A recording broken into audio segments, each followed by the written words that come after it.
Feliz tarde a todos y a todas. En nombre de las autoridades del Ministerio del Poder Popular para la Educación Universitaria, le damos la más cordial bienvenida a este webinar perteneciente al Plan Nacional de Formación Docente, que está de alguna manera vinculado con la necesidad de fortalecer, todo el que ser docente que desde las instituciones de educación universitaria se están desarrollando en el marco de Universidad en Casa. Quien les habla, la doctora María Nícer Figueroa. En esta oportunidad tengo el gusto de moderar este webinar denominado La producción colaborativa de recursos educativos abiertos, en especial abordado desde la experiencia del sistema de apoyo a la municipalización que el Ministerio de Educación Universitaria desarrolló ya hace algún tiempo. Para esta actividad pues nos acompaña con mucho gusto y mucha honra la doctora Beatriz Tancredi, profesora titular de la Universidad Nacional Abierta, en donde ocupó diferentes posiciones en las áreas de docencia como evaluadora, diseñadora instruccional, investigación y también teniendo cargos de gerencia en la dirección institucional. En esta última área se destacó en posiciones como coordinadora de la carrera de Educación Integral y directora de Planificación y Evaluación Institucional, cargo con el cual se jubiló. La doctora Beatriz es licenciada en Educación, tiene estudios de tercer nivel en las áreas de Psicología y Teleformación y cuenta con un doctorado en Educación a Distancia y Tecnología Instruccional. Además, tiene más de 25 años de experiencia a nivel nacional e internacional como docente, directora de proyectos y consultora en las áreas de planificación, organización, diseño y evaluación de sistemas de educación a distancia e integración de las tecnologías de información y comunicación en esa modalidad educativa. Cuenta con numerosas publicaciones en esa área, tiene una amplia experiencia en el área de cooperación internacional, en donde resalta pues, que fue consultora académica en el Instituto Internacional de la UNESCO para la Educación Superior para América Latina y el Caribe, coordinó por la Universidad Nacional Abierta el proyecto ALFA de la Comisión Europea, la red de universidades para la evaluación de los programas de educación a distancia, entre otras experiencias. Fue gerente general de los proyectos Biblioteca Digital Alma Mater y el Sistema de Apoyo a la Municipalización del Ministerio del Poder Popular para la Educación Universitaria, realizado en el marco del Convenio de Cooperación Cuba-Venezuela, tema que nos ocupa en el webinar del día de hoy. Actualmente está dedicada a la formación de formadores y a la escritura académica, pues para nosotros es un grandísimo gusto poder contar con la doctora Beatriz, poder contar con su narrativa sobre esta experiencia tan importante que el Ministerio de Educación Universitaria desarrolló y que hoy en día desde el Viceministerio para la Transformación Cualitativa de la Educación Universitaria, pues tenemos esperanza de poder retomarlo, sobre todo en lo que tiene que ver en el Plan Nacional de Recursos Educativos Abiertos que esperamos estar impulsando en la medida de lo posible en el tiempo adecuado. Bueno, sin más que relatar, les dejo a continuación con la doctora Beatriz Tancredi y su exposición sobre la producción colaborativa de recursos educativos abiertos, la experiencia del sistema de apoyo a la municipalización. Bienvenida, doctora Beatriz Tancredi, bienvenida a todos los docentes, profesores de las diferentes instituciones de educación universitaria que hoy nos acompañan.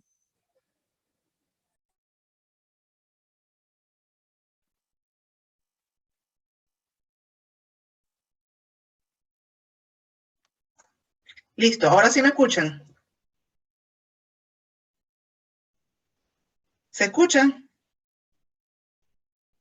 Perfecto, escuchamos Sí, perfectamente. Ok, buenas tardes.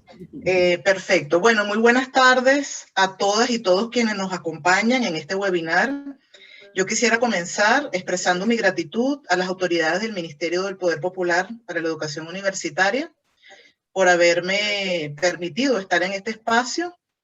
Y bueno, muy particularmente a mi buena amiga María Nícer Figueroa, quien pensó en mí para tratar este tema. Bueno, dicho eso, vamos a comenzar a desarrollar este webinar que lleva por título La producción colaborativa de recursos educativos abiertos, REA, y específicamente la experiencia con los REAs en el sistema de apoyo a la municipalización. Podemos pasar a la siguiente lámina. Muy bien, he organizado este webinar en tres grandes áreas. La primera, los REA, vamos a hablar un poco de los REA. Yo sé que estamos entre docentes y tenemos información al respecto, pero por enmarcarse esto en un plan de formación docente, vamos a repasar algunos conceptos clave que después nos van a servir para verlos, cómo se integraron en el sistema de apoyo a la municipalización. Ese sería nuestro segundo punto. Y nuestro tercer punto, les voy a dejar como contribución algunos aportes para orientar la producción colaborativa de REAs, de recursos educativos abiertos. Ok, vamos a avanzar entonces.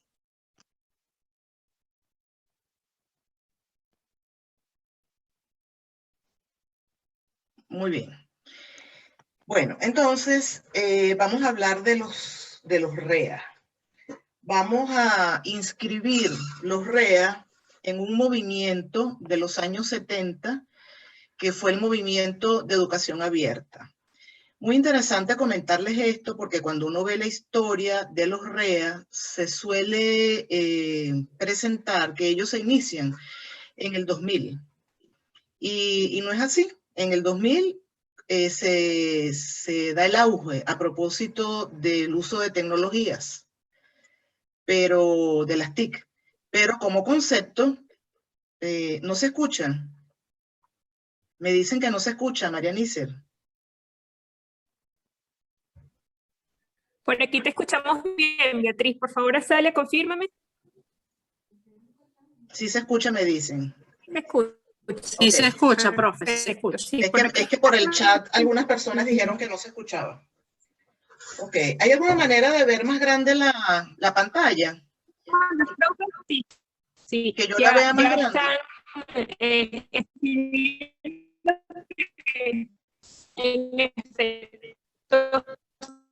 Se escucha bien.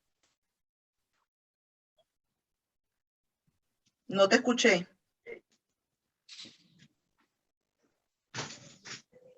Ahora sí. Ajá, ahora sí te escucho. Te preguntaba si hay alguna manera de que yo pueda ver más grande la presentación, porque necesito leer algunas cosas. Ok. ¿Allí se ve más grande? Sí, pero no puedo ver los extremos de la presentación. Sí. El tema es cuando yo amplio aquí. Ajá. Déjenme, a ver, aquí. ¿Se ve Perfecto. mejor? Sí, mucho mejor. Sí, yo creo que como antes, como lo hiciste antes, está bien.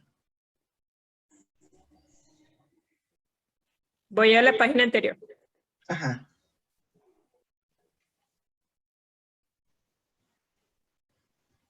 Disculpe, profe, un momento. Sí. Se me desordenó esto.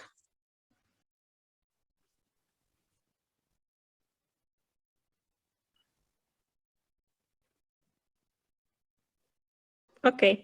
¿Allí? ¿La ve bien? Sí, perfecto.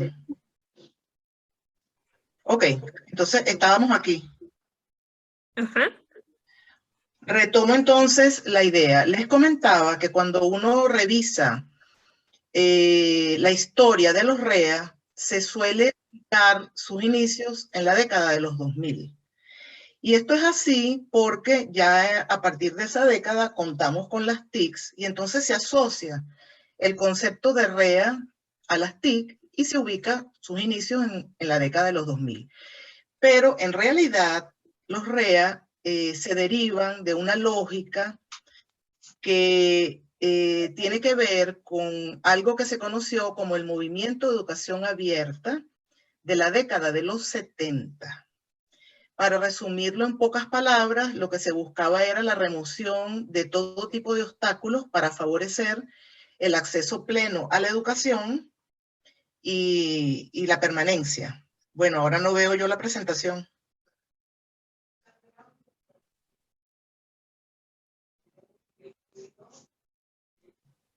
Deme un segundo, profe, disculpe.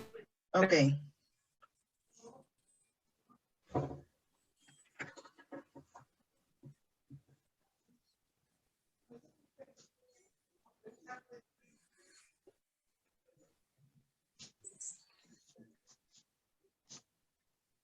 ¿Ahora?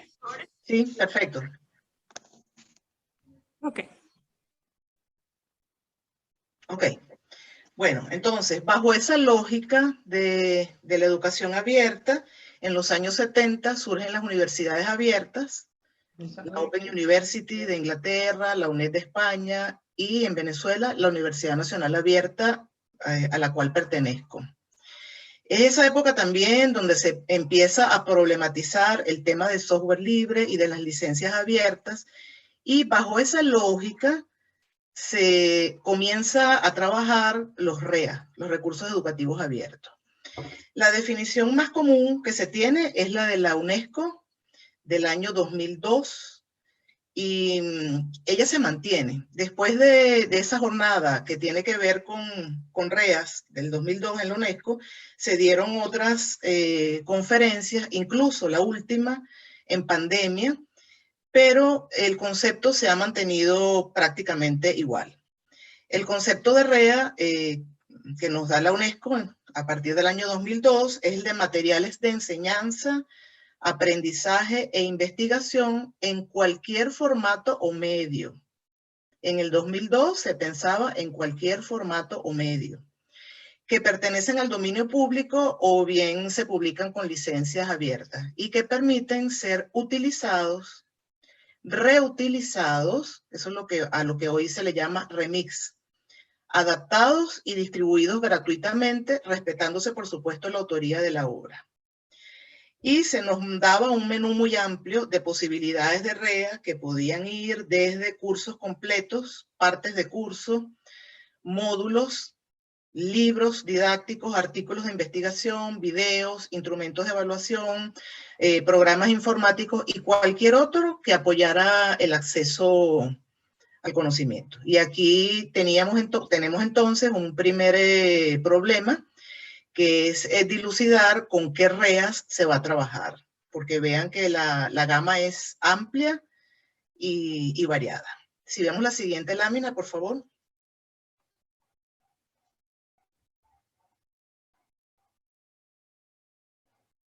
Ok, entonces, ahí en el desarrollo de los REAs se registran dos momentos importantes. El primer momento es el de los REA propiamente tal, donde la preocupación estaba centrada en producir las tecnologías y medios para poder crear los REA y poder gestionarlos. Entonces, es un momento donde nos preocupamos por el continente y el contenido. Es un momento de preocupaciones más bien tecnológicas acerca de cómo hacer para trabajar con esos contenidos educativos.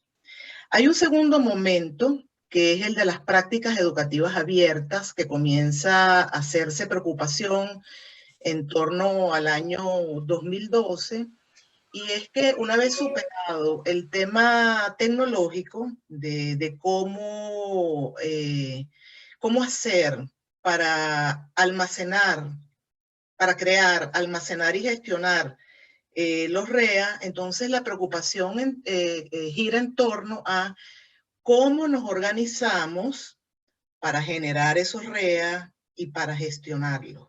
Esto apunta más a las dinámicas sociales de producción, orientadas a que se produzca con innovación, con apego a los contextos, preocupados por la apropiación tecnológica por parte de los actores que hacen uso de los REAs y dirigidos a la preocupación de compartir, colaborar y generar trabajo en red. Esto con miras a subvertir los modelos tradicionales de producción y de interacción, que estaban, en resumen, dirigidos como a las siguientes lógicas. Un profesor que genera contenidos educativos para muchos estudiantes, o un libro que contiene contenidos educativos para muchos estudiantes, bien sea producido por editoriales o por instituciones educativas, o un profesor que gestiona un contenido educativo con un alumno en una relación uno a uno, en la relación de tutoría, hasta llegar a los REAs, donde nos planteamos que muchas personas hagan muchos recursos para que muchos beneficiarios puedan disfrutar de ellos. Vamos a ver la siguiente lámina que me pareció muy interesante compartírselas. Fíjense, les decía que cuando se habla de REA se ubican en el año 2000. Vamos a decir, su posicionamiento en el medio tecnológico. Pero yo les he querido compartir un texto de un autor que yo trabajé cuando estudié en la universidad y me gustaba muchísimo. Él fue una persona muy, muy controversial, muy radical en sus propuestas, y esto que les comparto es del año 1973. Él para aquel momento hablaba de tramas, todavía no existía la web o no se había popularizado, y él hablaba de tramas, de redes, de tejidos que se construían, y yo llamé entonces esta lámina de las tramas de Ivan Illich a los REA. Bueno, Ivan Illich decía que un buen sistema educativo tenía que cumplir con 3 condiciones. Hablaba de otras cosas, pero esto era como fundamental en su propuesta. Y él decía, fíjense muy bien en las palabras que yo les subrayo: dar a todos los que quieran aprender acceso a los recursos disponibles en cualquier etapa de su vida. Ya él se preocupaba por el acceso en el año 73. Y en cualquier momento de la vida, o sea, no necesariamente asociados a las etapas de escolarización. Era la época donde se empezaba a hablar de la educación permanente a lo largo de toda la vida. Un segundo punto decía capacitar a todos los que quieran compartir lo que saben y encontrar a aquellos que quieren aprender alguna cosa de ellos.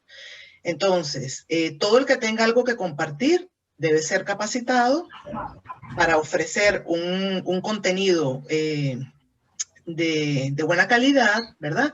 Y generar los espacios para que ese que tiene algo que decir se pueda encontrar con el que quiere servirse de esos contenidos educativos. Y un tercer punto de dar oportunidad a todos los que quieran hacer público un tema, a que tengan la posibilidad de que éste sea conocido. Es decir, no solamente los profesores, sino todo aquel que tenga algo que decir en materia de contenidos educativos, darle la oportunidad de presentarlo. Entonces, fíjense eso, estamos hablando del año 1973. Y esto que está aquí es la lógica por la que se guían hoy los recursos educativos abiertos. Ok, si vemos la siguiente lámina.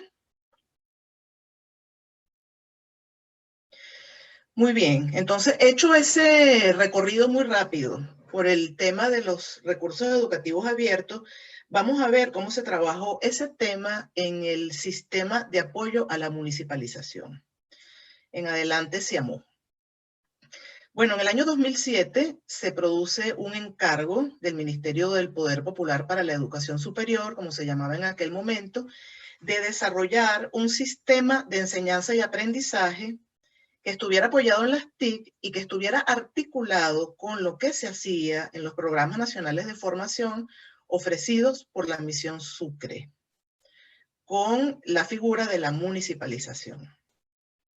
Ese encargo se le hizo al equipo de proyectos del convenio Cuba-Venezuela. En el marco del convenio se generó un equipo de proyectos por la parte venezolana. Yo fui la gerente general de ese proyecto y me acompañaron 4 profesionales venezolanas, 3 de la Universidad Nacional Abierta y 1 de la Universidad Central. Dentro de las personas de la Universidad Nacional Abierta estuvo mi apreciada amiga Judith Carballo, la ingeniera Judith Carballo, profesora de la universidad. ¿Perdón? Ok. Bueno, entonces, ¿qué solución propuso el equipo de proyecto del convenio ante el encargo del ministerio? Propuso el sistema de apoyo a la municipalización, SIAMU, y se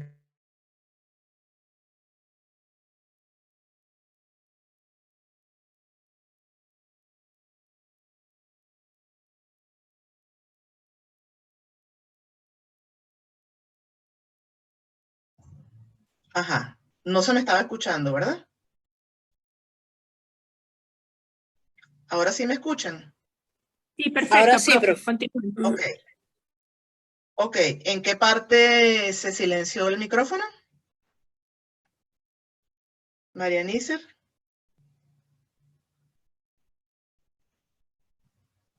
Bueno, voy a retomar aquí en la Sí, cuando solución. estaba conversando sobre la profesora Judy Carballo. Ah, ok, les estaba hablando del equipo que trabajó por Venezuela en este proyecto, el equipo de proyecto. Bueno, este equipo de proyecto dio una respuesta al encargo del Ministerio de Educación Superior y fue la propuesta del sistema de apoyo a la municipalización, que se comienza a desarrollar en el año 2008. A la derecha tienen la imagen gráfica que identificaba al CIAMU. Si se fijan bien, es una mano extendida, llamando a los estudiantes a sumarse al estudio apoyado por este sistema. Lleva los colores del tricolor nacional y en sus inicios constaba de 3 grandes componentes o prestaba 3 grandes servicios. De allí la imagen. Vamos a ver entonces en la siguiente lámina una imagen de este sistema para tener una visión de conjunto. Ok, aquí está la imagen del CIAMU. Entonces, teníamos que identificar cómo se daban los procesos medulares de enseñanza-aprendizaje en este sistema de formación municipalizado y encontramos que estos procesos se daban de 2 maneras. En primer lugar, que el estudiante solo o en grupo estudiaba distintos tipos de materiales instruccionales que se le ofrecían. Y otro evento importante de esos procesos modulares era que los estudiantes y los profesores asesores se encontraban semanalmente en las aldeas universitarias ubicadas en los municipios. Entonces, a esos procesos medulares de enseñanza y aprendizaje, se le ofreció el sistema de apoyo a la municipalización. Este sistema de apoyo a esa manera de ofrecer la formación, en su versión inicial ofrecía 3 servicios, como se los dije antes. El repositorio de objetos de aprendizaje, fíjense que lo he rodeado de un óvalo de color azul porque es ese servicio en donde se constata de mejor manera el tema de los REA, cómo se integraron los REA en este sistema.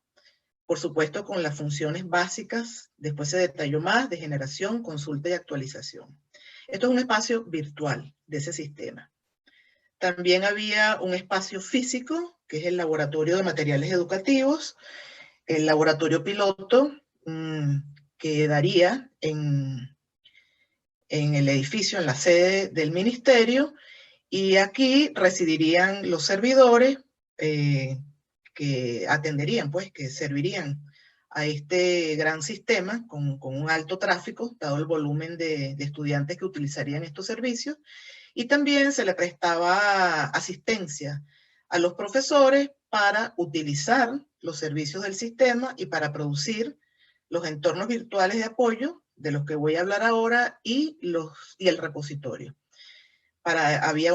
Estaba previsto, se adquirieron unos equipos para hacer grabaciones de video. Ya se hablaba en aquel momento de las grabaciones de los estudiantes dando sus videoclases. Y bueno, el siguiente servicio, el siguiente componente es el entorno virtual de apoyo. Fíjense que en la literatura uno encuentra entorno virtual de aprendizaje. Y esto fue un aporte propio del equipo, llamarlo entorno virtual de apoyo, porque con este sistema no se desarrollaban las funciones medulares de enseñanza y aprendizaje propiamente tal, sino que se las apoyaba. Entonces, este entorno virtual de apoyo se le llamó así por esa razón, y también tenía como funciones generales generación, consulta y actualización. Nosotros cuando modelamos el sistema hacíamos algunas aclaratorias. La primera, la que hice antes, con este sistema propiamente no se enseñaba sino que la enseñanza se daba en el sistema municipalizado. También aclaramos que este no era un sistema de educación a distancia, propiamente tal. Sin embargo, es un sistema lo suficientemente potente como para apoyar la educación presencial, la educación mixta y la educación a distancia. Tiene todo el potencial para hacerlo. Y por supuesto, para terminar la visión, pues la imagen del sistema, sus mecanismos de seguimiento y control. Ok. Volví a perder la presentación. Profe, creo que la profe María Nícer se cayó, ya voy a verificar. Ok. Un momentico, por favor.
Sí, debe ser que perdió todo tipo de conectividad. Yo voy a tratar de compartir la pantalla. Esperemos que no pase. No funcione.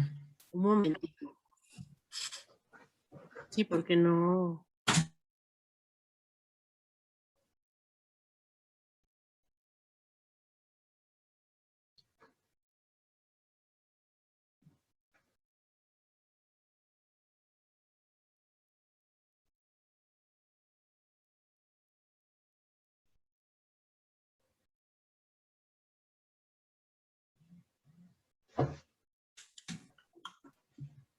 Ya se ve, profe. Sí se ve. Avanza. Esperemos que se mantenga. Nos quedamos aquí. No, más adelante. Más adelante. Habíamos visto la imagen del sistema. Ok. Ajá. La siguiente. Aquí. La siguiente. Ok, aquí. Bueno, okay. después, no, la anterior. Perdón, la de portal. La evolución. Ok, aquí está.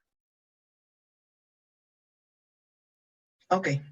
Entonces, el CIAMU, como producto de la atención a todos los aspectos que surgieron en el diagnóstico inicial, entonces se planteó evolucionar, porque como parte del diagnóstico inicial que se hizo en todas las regiones donde se ofrecían los programas nacionales de formación, ahí se arrojaron, entre otras cosas, bueno, la dificultad que se tenía para poder dotar de tantos laboratorios como aldeas hubiera, y entonces se propuso como solución el desarrollo de laboratorios virtuales.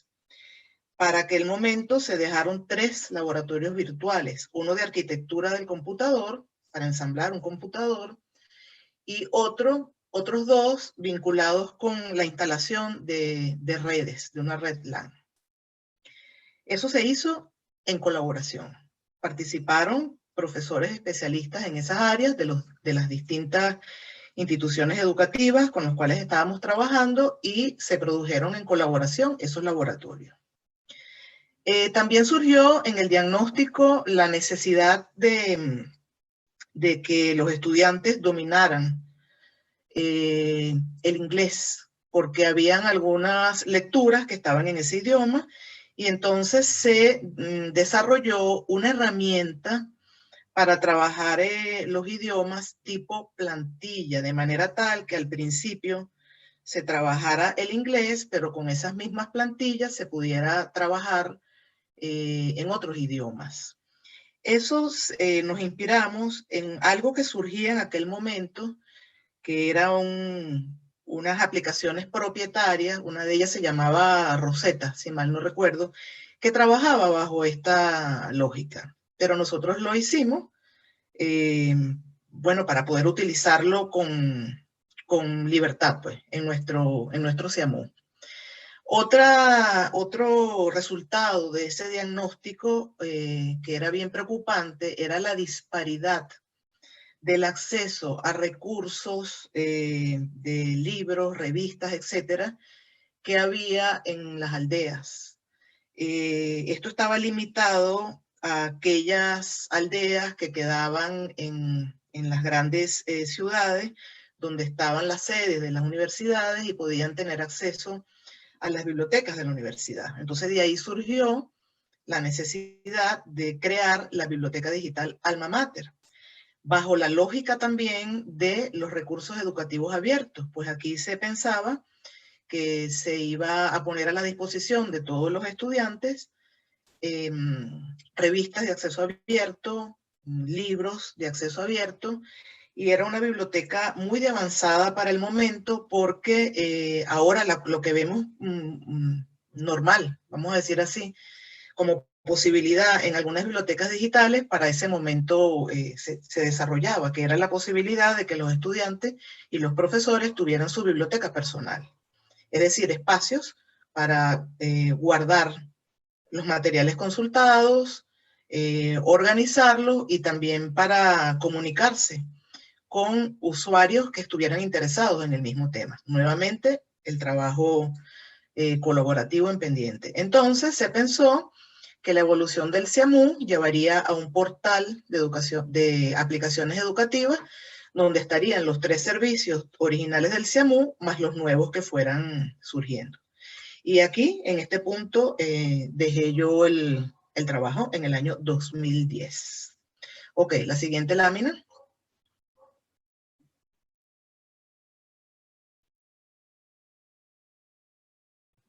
Bueno, entonces vamos a ver cuál era la apariencia y el contenido que tenían estos espacios virtuales en el CIAMU. El primero el que vamos a ver, es el entorno virtual de apoyo, el cual les comenté antes, el EVAP. Si ven la cinta, el banner de la página, ese es el lema que tenía el CIAMU, en torno a la enseñanza y al aprendizaje, porque ese fue el encargo que se nos hizo. En torno porque era de apoyo, y en torno también como un juego de palabras, porque esto es un entorno virtual. Bien, el EVAP no fue pensado para recursos educativos abiertos. La filosofía del EVAP, si lo ven a la izquierda de la lámina, era un servicio para los programas nacionales de formación. A la izquierda tienen la lista de los que se trabajaba en aquel momento, y dentro de cada uno de ellos las unidades curriculares. Entonces el EVAP estaba concebido para apoyar los procesos de enseñanza-aprendizaje en las unidades curriculares de esos programas nacionales de formación. Para entrar al EVAP había que estar inscrito, y en el EVAP se les ofrecía a estudiantes y profesores 2 tipos de servicios. En primer lugar, información y recursos de aprendizaje de interés de todos los profesores y los estudiantes para una unidad curricular, como por ejemplo libros de acceso abierto para esa unidad curricular, cuando todavía no estaba disponible la biblioteca digital Alma Mater, glosarios, preguntas frecuentes, errores frecuentes, información curricular sobre el programa de la unidad curricular, información importante sobre fechas, hitos, eventos, y también espacios para la interacción, bien en sincronía o en asincronía. Espacios para foros, para chat. Una sesión muy interesante, Pregúntale al experto, donde cualquier estudiante desde cualquier lugar del país podía lanzar una pregunta y cualquier profesor de esa unidad curricular podía responderle. Y por supuesto, pensando siempre en el trabajo colaborativo, espacios para que se generaran comunidades de profesores y que hicieran reflexiones sobre su práctica, siempre pensando en el trabajo en colaboración. Si vemos la siguiente lámina,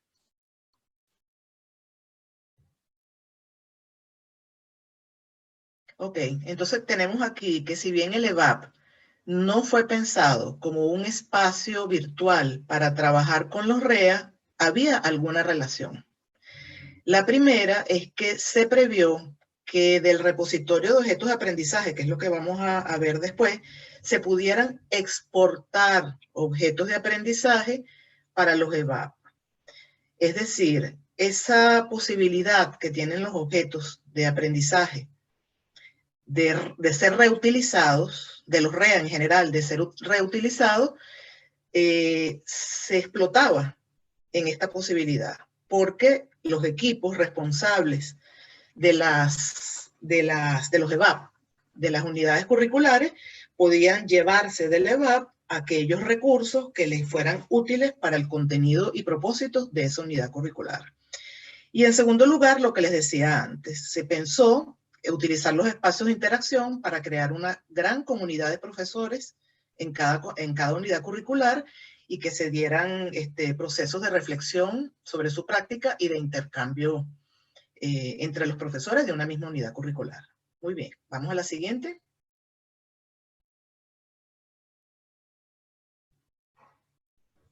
Ok, entonces, antes de pasar a hablar del repositorio de objetos de aprendizaje, quería narrarles un poco qué tuvimos que hacer, en qué pensamos, cuáles fueron las discusiones cuando fuimos a desarrollar el repositorio de objetos de aprendizaje. Un objeto de aprendizaje es un tipo particular de REA. Y nosotros nos planteamos como primera pregunta, ¿qué tipo de REA vamos nosotros a considerar en el repositorio? Porque hay repositorios de cursos, hay repositorios de libros didácticos, hay repositorios de audiovisuales, y nosotros lo primero que nos planteamos es qué tipo de REA íbamos a utilizar nosotros en este repositorio. Y optamos por los objetos de aprendizaje. ¿Por qué? Porque queríamos darle la palabra a los profesores y que los profesores se sintieran cómodos generando contenidos educativos. Y era mucho más viable que que produjeran objetos de aprendizaje que pedirle un curso completo, por ejemplo, o que pedirle un libro completo. Esto era más ágil, era más rápido y optamos entonces por este camino. Y entre las definiciones, que hay varias de objetos de aprendizaje, nos quedamos con esta, que nos habla de una entidad digital. Aquí sí estamos hablando ya de redes digitales, autocontenido, porque tienen en sí mismo todo el material necesario como para completar, vamos a decir, algo así como una lección, pero en palabras más coloquiales, más familiares, reutilizables, por supuesto, ya hablamos de esto, y con un claro propósito educativo. Y formado por tres componentes: las actividades de aprendizaje, la contextualización, el propósito educativo, y los componentes externos, que son los metadatos que se usan para gestionar estas figuras digitales. Por cierto, quería comentarles que cuando uno revisa la historia de los objetos de aprendizaje, se suelen ubicar en la literatura en los años 2000. Y lo que nos viene de vuelta son referentes del mundo anglosajón. Entonces se habla de aquel autor que los comparó con bloques del juego del Lego que se armaban. Nos hablan de Wiley también, que definía este concepto, pero aquel autor del cual les hablé, Ivan Illich, es el primer autor a quien yo le escuché el concepto. Él los llamaba objetos educativos.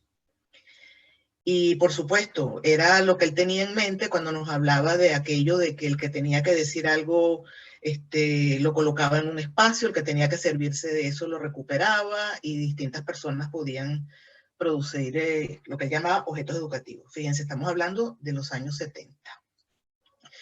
Muy bien, vamos a ver entonces la siguiente lámina.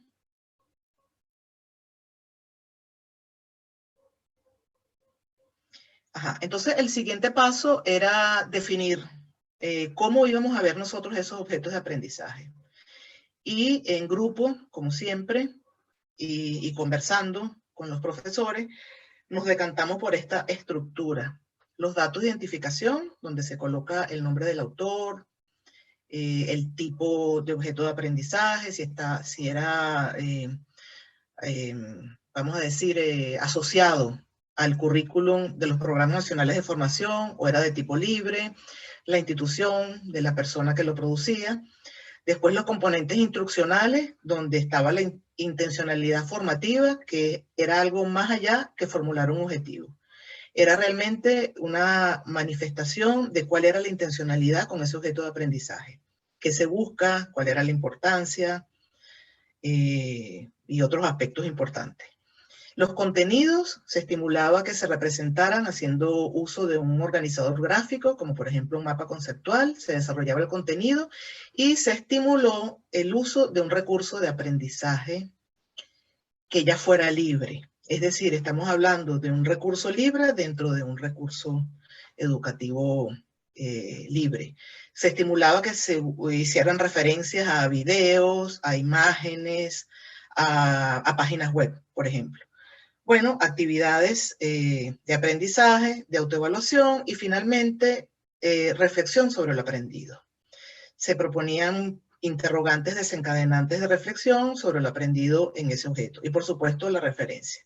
Y sus metadatos para poder gestionarlos dentro del repositorio de objetos de aprendizaje. Ok, dicho esto, entonces vamos a ver cómo era el repositorio. Siguiente lámina, por favor. Perdón, antes de ver eso, vamos a narrarles cómo pensamos nosotros que sería el modelo de producción de los objetos de aprendizaje en el repositorio. Y ahí pensamos que habían dos rutas. Una individual, que es la que vemos a la izquierda, donde un profesor, aplicando los métodos y herramientas disponibles, producía objetos de aprendizaje para el repositorio. Pero la otra trayectoria, que fue la que siempre estimulamos, fue la del trabajo colaborativo. Entonces, grupos de profesores y estudiantes, grupos de personas de la comunidad en general, aplicando esos métodos y herramientas, producían objetos de aprendizaje para el repositorio. Vamos a ver entonces el repositorio, que creo que es la lámina que está a continuación. Exactamente. Bueno, aquí tenemos entonces la imagen de la página con que se iniciaba el repositorio. El repositorio lleva por nombre ICOA-URU. Les cuento que cuando hacíamos el arqueo de información para ver qué había en el momento, encontramos que había una tendencia de ponerle acrónimos a los nombres de los repositorios, de manera que tuviera un nombre afín al asunto del que se trataba y a la vez el nombre dijera algo en particular. Bueno, nosotros decidimos hacerle un homenaje a nuestros pueblos indígenas y el repositorio se llamó ICOA-URU, una indígena pariana que se caracterizaba por su transparencia, por su claridad, y eso es lo que queríamos, además de hacer una honra a nuestros pueblos indígenas, eso es lo que queríamos transmitir, la transparencia. Y entonces, nuestro repositorio, pues lo que se traducía era iniciativa colaborativa de objetos de aprendizaje utilizables y reutilizables. Bien, en este repositorio es también un espacio virtual del CIAMU, y como primeras funciones se permitía generar, evaluar, consultar y actualizar los objetos de aprendizaje. Aquí las personas se registraban, se les asignaba una contraseña y podían realizar esas funciones.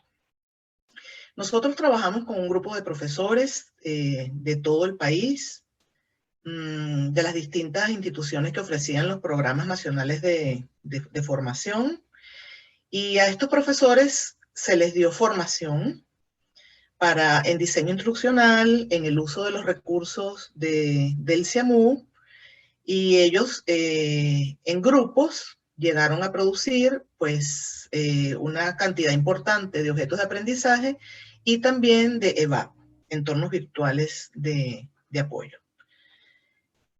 Vamos a ver la siguiente lámina. Un poco ya a lo interno del repositorio ICOA URU, pues teníamos también que se daban estadísticas de los objetos más consultados, de los objetos preferidos, de los más recientemente incorporados al repositorio. El estudiante o el profesor o el usuario en general podía tener un espacio que se llamaba Mi Repositorio, donde podía guardar objetos de aprendizaje de su interés y podía, por comunicación por correo, interactuar con usuarios interesados en los mismos, en la misma temática, ¿no?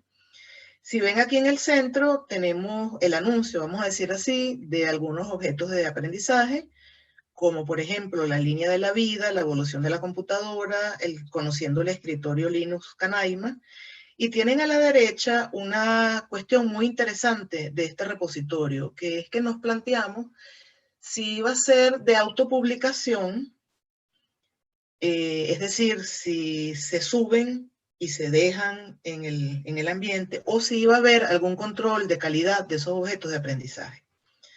Entonces, bueno, nos decantamos porque tuvieran control de calidad, ellos serían evaluados a partir de algunos parámetros y entonces se les otorgaba eso que ustedes ven a la derecha, que es el sello de calidad. Es decir, se trataba de objetos de aprendizaje subidos al repositorio después de haberse evaluado su calidad. Muy bien, vamos a la siguiente lámina.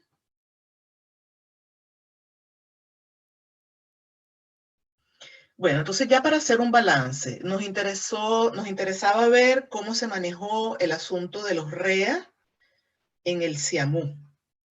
Entonces, para hacer un balance, ¿qué se realizó en materia de REA en el CIAMU? Lo primero, se adquirieron y se dejaron servidores muy potentes para resistir el tráfico de la cantidad de estudiantes de la misión Sucre que estuvieran activos utilizando los servicios del CIAMU.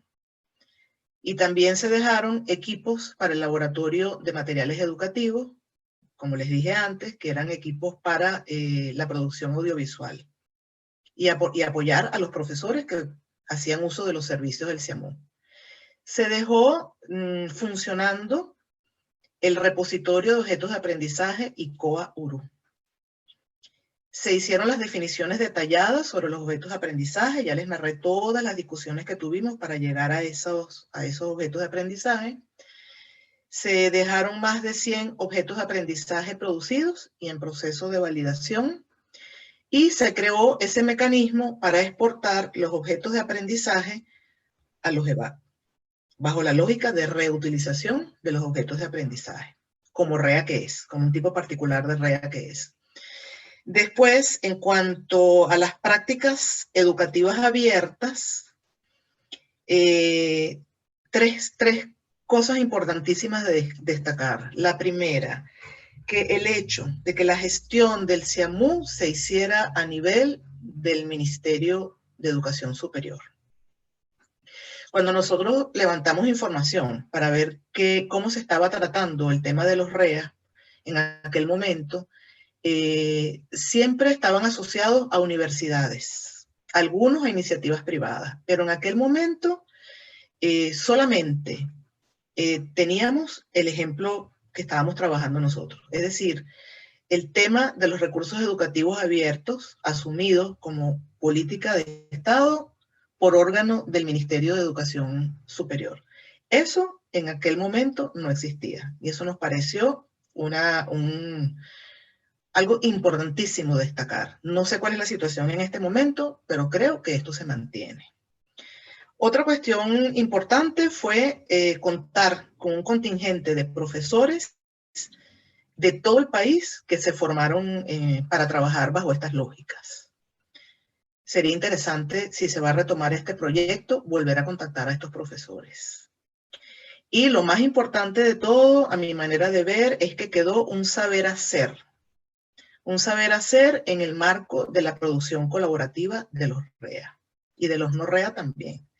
En general, todo este proyecto, los entornos virtuales de apoyo y muy particularmente los objetos de aprendizaje, todos se produjeron bajo las lógicas de aprendizaje colaborativo. Yo creo que eso es algo que habría que rescatar, ya que ahora, según escuché, se van a retomar estos y otros aspectos.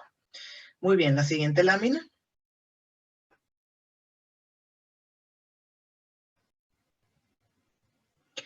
Ok, entonces el tercer punto de este webinar apuntaba a dejarles una contribución para tener en cuenta si se va a retomar la producción colaborativa de los REA.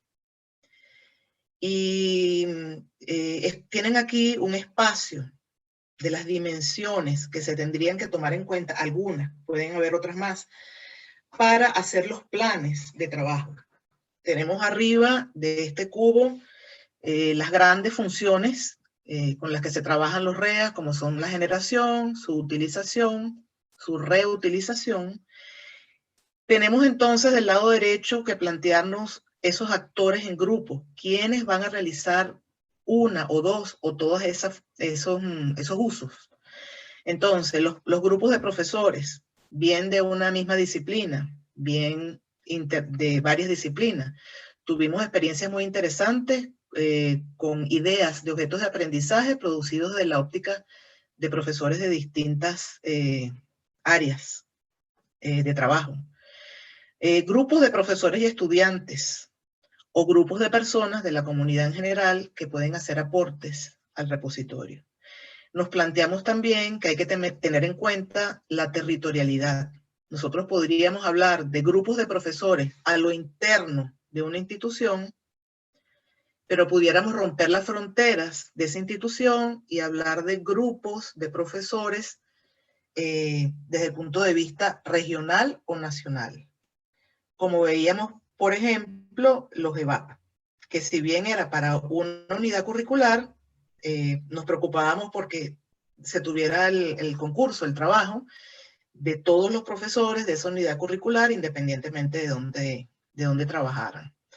Y por supuesto, la variable internacional. Esta misma lógica pudiéramos proyectarla a que los grupos de profesores, los grupos de estudiantes, los grupos de personas que pudieran aportar no estuvieran solamente en el país.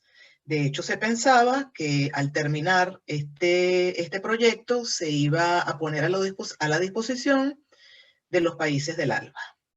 Entonces estaríamos hablando de profesores y estudiantes de los países del ALBA que también podrían participar y contribuir con el repositorio de objetos de aprendizaje en particular. Bueno, vamos a ver la siguiente lámina y con esto terminamos y quedo dispuesta para sus preguntas.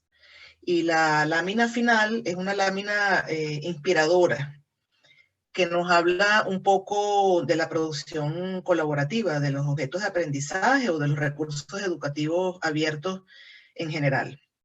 Es un proverbio africano que dice, si quieres llegar rápido, camina tú solo. Pero si quieres llegar lejos, camina en grupo. Y eso fue un poco lo que hicimos durante los 2 años que estuvimos en el proyecto, del 2008 al 2010. Caminar siempre en grupo para tener pues un sistema que diera respuesta a las necesidades que se detectaron en el diagnóstico y que integrara, que aprovechara el trabajo de los profesores en cualquier lugar donde esto se encontrara. Bueno, con esto termino esta presentación y quedo lista para sus preguntas.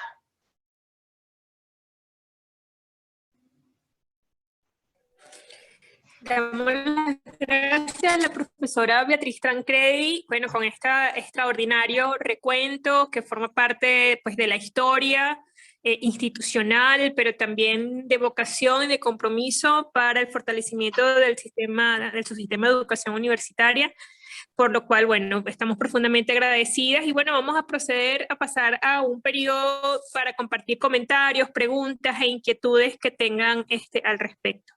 Si bien en este momento, pues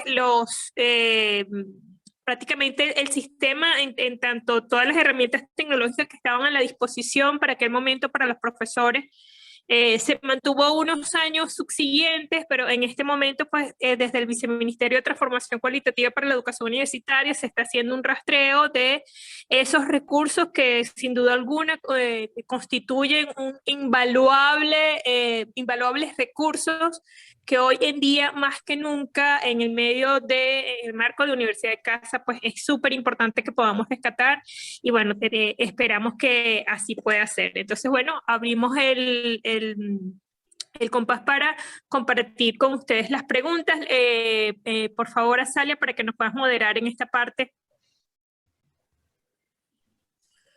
Bueno, hasta el momento, solamente un comentario de Nevis Alcalá, que indica, requerimos cómo ingresar a la página del EVAP para fortalecer los sinópticos en la aldea.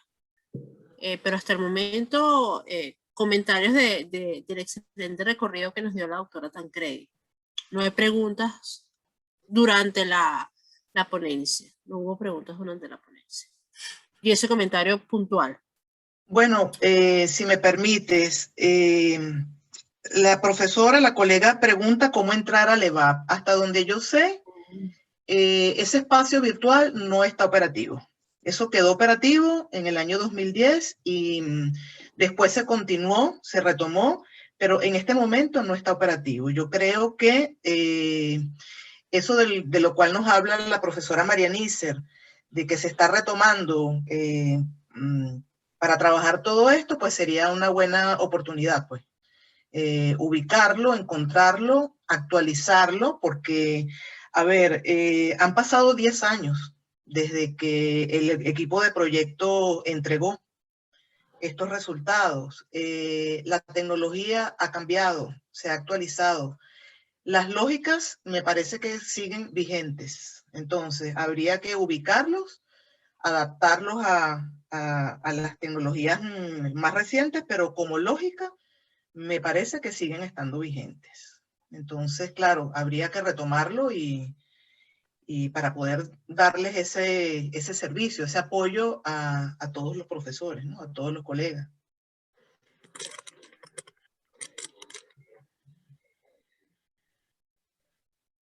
Profe, Kelvis Primera pregunta, ¿crees sea posible transformar este proyecto a una especie de aplicación móvil para que haya un fácil acceso desde cualquier tipo de equipo tecnológico? Por supuesto que sí, Kelvis. Eso sería parte de la actualización tecnológica, que hoy en día pues estaría pensado para utilizarlos en los teléfonos. Eso es parte de los desarrollos que se podría hacer a la luz de 10 años de haberse presentado, ¿no? Por supuesto que sí, pero por lo pronto yo creo que sería como ubicar qué tenemos de esto, qué se conserva, qué se mantiene y trabajar en ese sentido. Sí. José Gómez comenta, muy importante y debe ser retomado, en especial en estos momentos por el proceso educativo que estamos realizando. Sí, completamente de acuerdo con José. Y les voy a comentar, a compartir una reflexión que hice, ¿no? A propósito de la pandemia, cuando nos vimos tan apurados por dar respuestas a que no se parara la educación universitaria, a que ésta continuara. Yo pensaba, bueno, si esto hubiera estado activo, hubiera sido una solución muy, muy importante para dar una respuesta rápida a este asunto, ¿no? Y recordé que los muchachos que están ahora cursando educación universitaria eran los que estaban entrando a primaria cuando nosotros empezamos el proyecto. Entonces, esos que estaban entrando en el sistema educativo son los que ahora pudieran servirse de este sistema porque ya están cursando educación universitaria. Entonces, sí, nada, rescatar estas iniciativas, rescatar este desarrollo tan importante que se hizo, actualizarlo a la luz de las tecnologías actuales y nada, retomar la producción de recursos educativos abiertos y la posibilidad de que los profesores se apoyen en estos entornos virtuales de apoyo. Sí. Nevis Alcalá coincide, ya que esto del uso de la tecnología para la universidad en casa es necesario, ya que esto del uso de la tecnología para la universidad en casa es necesario revisar esos métodos y adecuarlos. Así es, Nevis. Elsie Rojas comenta, importante retomar ese proyecto, sobre todo la adaptación de los repositorios a nuevos avances. Oleis Hernández pregunta, profe, ¿se tiene o se lleva alguna estadística cuál aplicación móvil o medio virtual sería el más efectivo para aplicar? ¿Perdón? ¿Se tiene o se lleva alguna estadística cuál aplicación móvil o medio virtual sería el más efectivo para aplicar? Es la pregunta de Oleis. Con respecto al SIAMU, que es lo que yo concretamente les estoy narrando, no, eso no se planteó en aquel momento. Habría que evaluar eso a la luz de 10 años después. Pero en ese momento no se pensaba en esa posibilidad. Perfecto. Mayret Áñez, saludos desde el Zulia, docente de la UNEM Samuel Robinson. Gran proyecto, el cual sirve de modelo para futuros diseños. Gracias, Imael, así lo creo yo. Sigue estando vigente. Sus lógicas, su concepción sistémica siguen estando vigentes. Sí. Profe, y bueno, comentarios del excelente recorrido de la ponencia, Carlos Pérez, excelente recorrido, Richard Delgado, excelente presentación, felicitaciones, doctora Tancredi. Gracias, muchas gracias. Víctor Hernández, excelente recorrido por el pentagrama pedagógico. Ok, creo que aquí hay otra pregunta o comentario. Denme un momentito mientras esto aquí. Ajá. Kelvis, primera, es vital retomar la idea de este proyecto en el que el recurso de contenido que generan los conocimientos. Ay, ya va, perdón que se me fue el mouse. Tengan a los estudiantes como entes partícipes en la producción de su interacción de saberes. No se debe ver al docente debe ser como un individuo que solo, o al estudiante, al discente, como un individuo que solo recibe información. Como tal, esta herramienta del SIAMU es excelente ya que toma en referencia al estudiante. Sí. El estudiante como autor de contenidos educativos. Trabajamos con algunos profesores de las instituciones universitarias que vinieron a la formación. Ellos después retornaron a sus instituciones con el plan de generar algunos objetos de aprendizaje con la participación de los estudiantes. Estamos pensando en un estudiante activo que también tiene una perspectiva para generar esos objetos de aprendizaje. Sí, el estudiante autor. Perfecto, profe. Mayret Áñez comenta, conozco el uso de Moodle, permite el diseño de plataformas o entornos virtuales como la presentada. Sí, de hecho los EVAP, los entornos virtuales de apoyo se montaron sobre Moodle, sobre la plataforma Moodle. Por supuesto, Moodle de hace 10 años acá ha cambiado, se ha flexibilizado y habría que actualizar para efectos de un relanzamiento de los EBAP, habría que actualizarlo con las versiones de Moodle actuales. Ok, mil felicitaciones por la ponencia, le comenta Kelvis Primera, Nerio Abreu, felicitaciones, y felicitaciones por la exposición. Orlando Juan pregunta, profe, ¿dónde queda la UNA en este entorno? Muy interesante tu pregunta, Orlando. A ver, esto fue concebido, este sistema fue concebido para prestar servicios a los estudiantes de los programas nacionales de formación que se ofrecían bajo la figura de la municipalización. Fue concebido para estos. Y para darle apoyo a cómo se desarrollaban los procesos de enseñanza y aprendizaje en ese sistema de formación, vamos a decir así. La participación sería de las instituciones educativas que formaban parte de ese sistema. No era, como lo dije antes, no se concibió como un sistema de educación a distancia, pero es tan poderoso que podía apoyar a sistemas de educación a distancia. Entonces, ¿cómo queda la UNA aquí? Bueno, la UNA, el sistema para el cual el SIAMU se creó es un sistema mixto, que era el de los estudiantes estudiando por propia cuenta y después los encuentros presenciales en las aldeas universitarias. Entonces era para apoyar ese modo de enseñar. No es un sistema de educación a distancia. Entonces, ¿cómo queda la UNA aquí? La UNA sigue siendo una universidad que ofrece estudios a través de la modalidad de educación a distancia. Pero la UNA perfectamente, por su dilatada experiencia en la producción de recursos educativos, perfectamente podía poner a disposición tantos recursos educativos creados para formar parte del repositorio ICOA-URU. Muchos de los recursos educativos producidos por la UNA podrían ser compartidos en el repositorio y otros que estuvieran en el repositorio bajo la figura de la reutilización pudieran ser utilizados a su vez por la UNA. La UNA servirse de esos recursos. La UNA y todas las universidades, inclusive la biblioteca digital Alma Mater, esa sí estaba pensada para servir a la Misión Sucre, pero también a todas las universidades e instituciones de educación superior. Todas tendrían acceso a la biblioteca.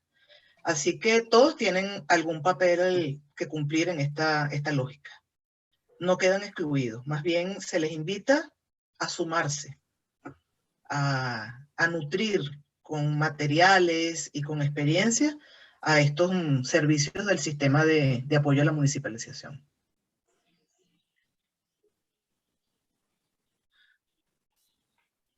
Gracias, profe. Orlando Wong responde, claro, la UNA podría ser la vía. Gracias.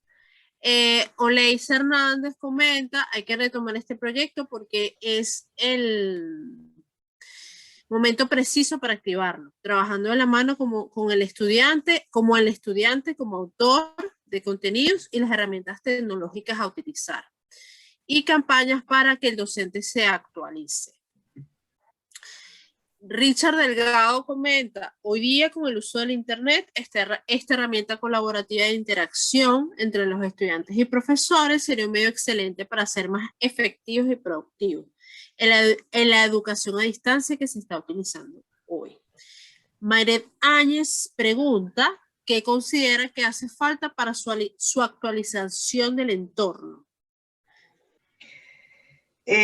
Bueno, lo primero es ubicar todo eso.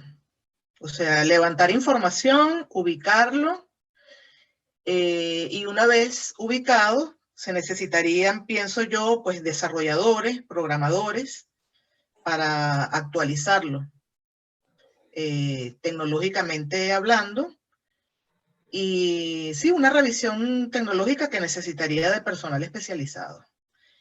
Y ver, por ejemplo, dónde están esos servidores, si están operativos, si hoy en día sus capacidades pueden dar respuesta al tráfico que se está planteando. Y bueno, fundamentalmente eso, creo yo, ¿no? Para entonces comenzar a producir.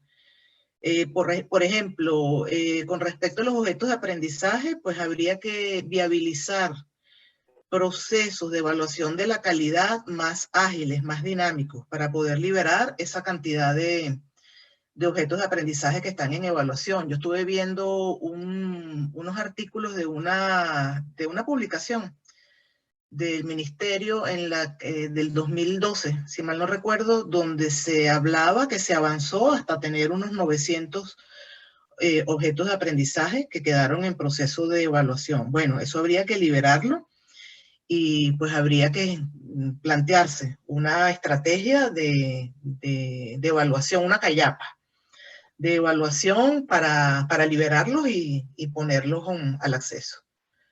Pero sí, hace falta un personal que se encargue de actualizar la plataforma desde el punto de vista tecnológico. Bien, profe. Creo que esta es la última pregunta porque no han escrito más. Ah, perdón. Aquí acaba de aparecer una. Nora, en la actualidad es una necesidad retomar el proyecto para dar una respuesta oportuna a la modalidad de estudios que estamos atendiendo por la pandemia. Sí, un comentario coincidente con todos los que Cierto, completamente de acuerdo. Surgido en esta ronda. Gracias, muchas gracias, muy educativo e informativo. Bien, profe. Creo que no hay más preguntas. Profe María Elisa. Sí, bueno, comentar las palabras finales, profe, recomendaciones finales que usted en su trayectoria tan importante pues pueda dejarnos a todos los que necesariamente estamos mirando hacia el tema de los recursos educativos abiertos como la alternativa para brindar acceso de contenido de interés sin restricciones y sin limitaciones, sobre todo para las y los estudiantes venezolanos en este momento. Sí, mi recomendación es, a ver, podemos encontrar bastante literatura sobre los recursos educativos abiertos, ¿verdad? Se ha escrito ya bastante sobre la creación, sobre la calidad, se ha escrito bastante y con estudio y un arqueo de las fuentes en la actualidad podemos hacernos de una buena información. Pero mi principal recomendación es mantener la lógica de producción y de gestión bajo el enfoque de colaboración. Esa es mi principal recomendación. Los productos son de una gran riqueza, las perspectivas que se integran son de una gran riqueza. No podemos seguir abordando esta materia con aislamientos de cátedra, de facultades, de escuelas. No podemos seguir viendo eso así. Tenemos muchos profesores que tienen mucho que decirnos,